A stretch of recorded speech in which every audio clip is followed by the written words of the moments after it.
Hey people, I just want to do a quick little update video right here. Maybe a little bit of a response to my last two videos, and also responding to the comments that have been made down in the comment section. It's not been, you know, I still have a small channel right here with 6,000 subscribers, and I'm very grateful and I appreciate a lot all the comments and the views that are coming. Even if a video is only getting like 1,000 views, I just wanted to say thank you. It actually means something to me. It's not nothing, you know, that's how I see it. And there's something happening here on my channel. I just wanted to know all the viewers out there who are, you know, subscribing, watching and commenting and maybe even liking my videos. Thanks. I really mean that. I really am grateful for that. In my last two videos I was talking about speed picking and about just how to play fast, and basically it was like technical stuff. And just, yeah, in the last couple of days I just had this thought that was going through my mind. You know, we kind of get lost in all this technical thinking. Like, we have to be able, we want to play fast, you know, speed picking, shredding. And it kind of transfers also not just to playing the guitar, but also to equipment. We want this equipment, we want that pedal, we want this kind of distortion. And it's all coming from outside, you know, it's all technical stuff, you know. On one hand is technical playing, it's the technique you have in your hands.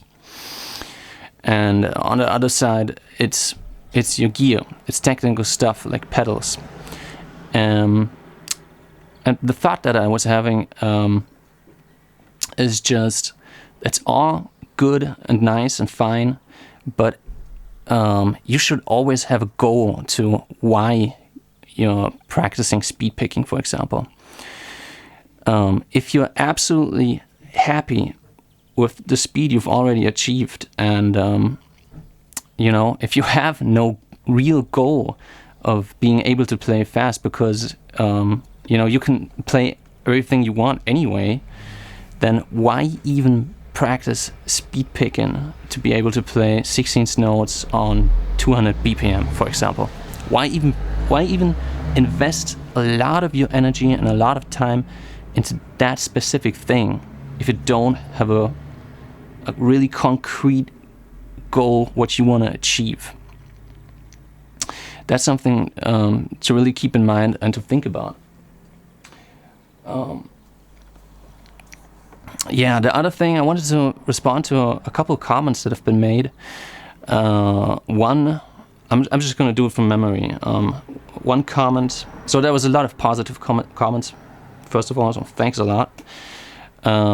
Especially my last video was about me practicing, and I kind of, when I finished that video, I was like, am I really gonna upload this? Because, you know, it shows me from a kind of intimate side, because I really am practicing in that video and I'm not performing.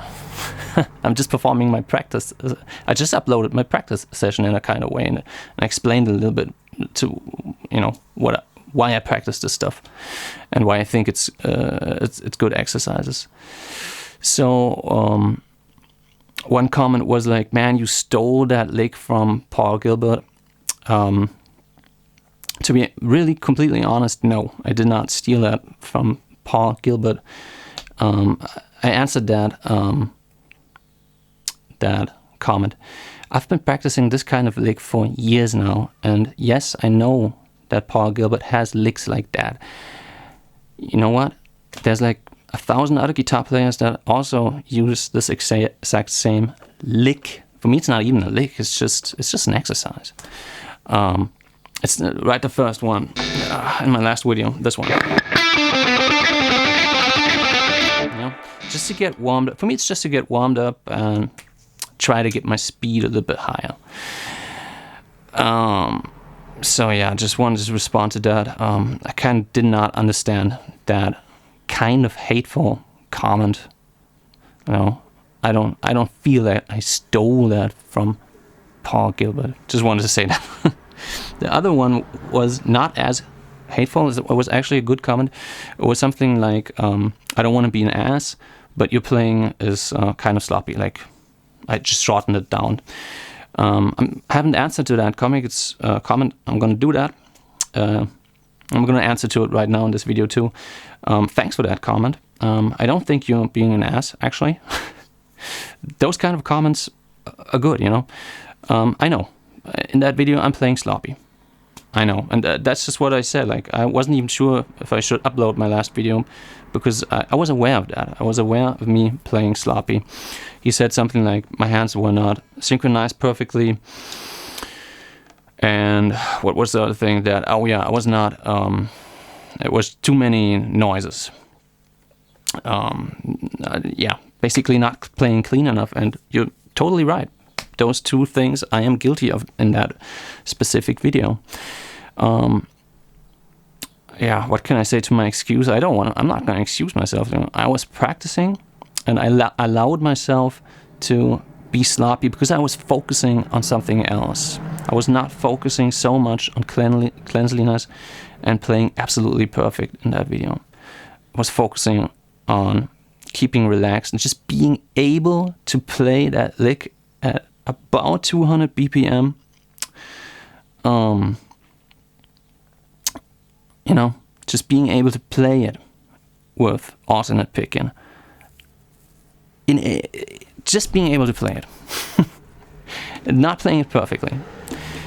I'm gonna get back, as I said in that video, just gonna keep practicing until I reach my goal to play absolutely perfect. And you know, but that video, that comment was all right. That was not a hateful comment, so thanks for that comment. It was actually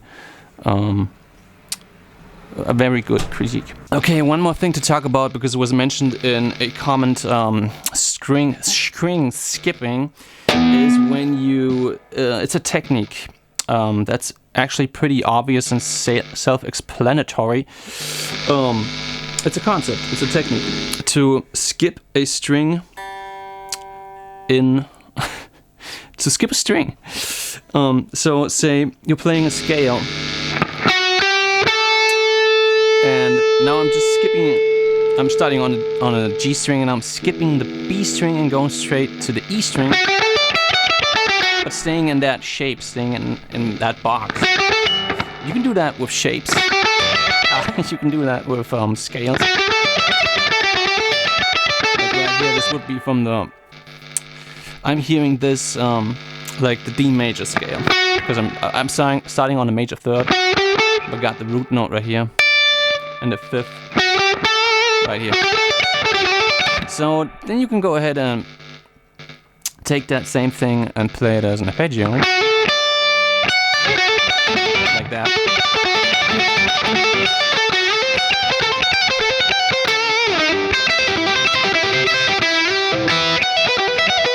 Just move it around, as you can see, and get creative here.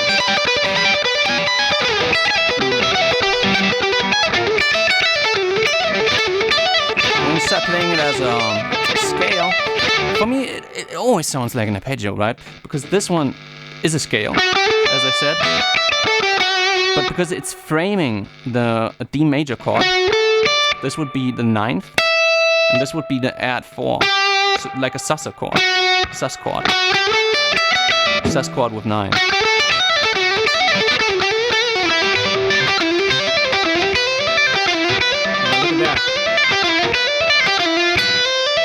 That's something nice happening. That was a mistake, but I kind of like that.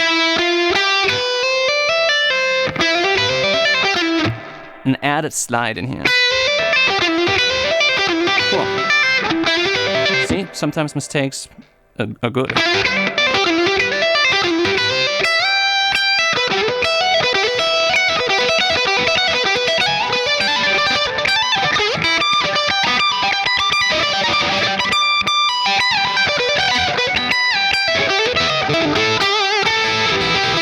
Of course, you could also say that this kind of stuff is string skipping.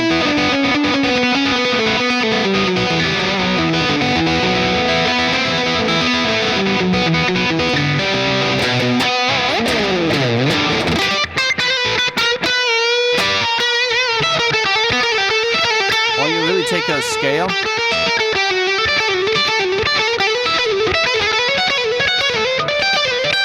something like that.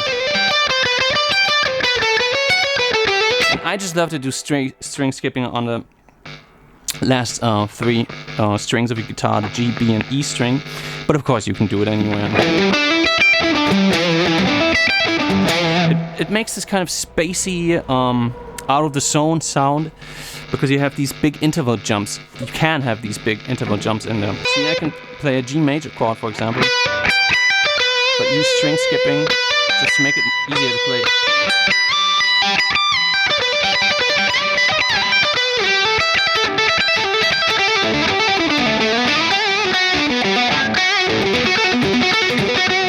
Here, cool.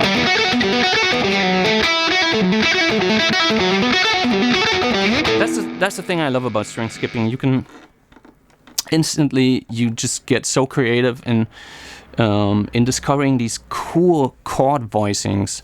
They're always like I don't know, even instantly know which chords they often are. Like a G major 7, this one major 7. It just sounds so cool. With 9.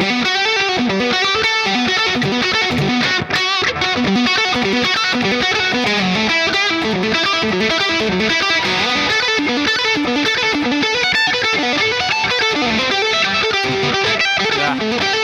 Goddamn. There we go.